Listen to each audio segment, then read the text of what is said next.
Now we'll move on. A motor yacht Flying Fox, massive yacht, 136 meters. That was formerly owned by Dmitry Kemenchek, who is the owner of, amongst other things, Moscow Airport. This boat had problems getting fuel, it seems. Now, a couple of weird things here. First of all, if I show you the AIS track for this vessel, you can see that the vessel went from Seychelles and it headed to Gibraltar, but it went the long way around. Instead of going through Suez Canal, they went the long way around, which is very unusual. I mean, it's possible they did that to avoid all of the the fighting that's going on in that area. But I've seen other yachts go through there. It could be some other reason, but I think that's probably the reason they decided to go around, because that would cost a lot more money to go around like that. But anyway, the vessel arrived, as you can see from AIS, the vessel arrived in Tangier, and they were hanging around outside for a while, and then they left. Looked like they were trying to bunker, but they weren't allowed to dock. Then they went to Gibraltar, and the same thing happened. The boat was at anchor or treading water while they were trying to get permission to enter. That's a speculation, that trying to get permission to enter. I mean, you do have to get permission to enter, but it looks like they were trying to go in there and they were denied and turned away from there also. And then the yacht sailed to Olbia, which is in Sardinia, not Sicily, but Sardinia.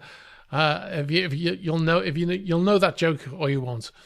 But anyway, the boat eventually refueled in Olbia in Sardinia. So yeah, it seems they were having trouble there. Now that yacht, like I said, was formerly owned by a Russian who was never sanctioned, but the yacht itself was actually placed on the sanctions list, and that's because it was managed by Imperial Yachts, the now liquidated yacht management company that was sanctioned as well, Russian owned, and they were the owner of that boat, or the CEO of that company was sanctioned, and the company, and Flying Fox was sanctioned because it was managed by them. So they obviously broke ties, and then they were removed from the sanctions list about 6 months ago, I think.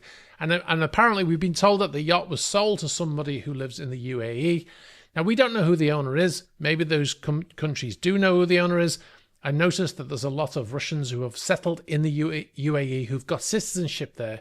Now, as we don't know who the owner is, and they're saying that he's from the UAE, it's quite possible it's actually another Russian who's got citizenship there, and that's the reason why the boat's not being allowed in. However, having said that, it's unlikely they would want their boat to go in to those locations, knowing that they could possibly get seized. So yeah, I'm not quite sure what was happening there, but it seems like they got turned away from Tangier and Gibraltar. Now, if you've got any more information on that, we'll be interested to hear it. Hi, thanks very much for watching this video. If you want to see the full news videos, click on the link over here. And if you'd like to find the channels, you can find the links below here. Thanks for watching. Don't forget to subscribe.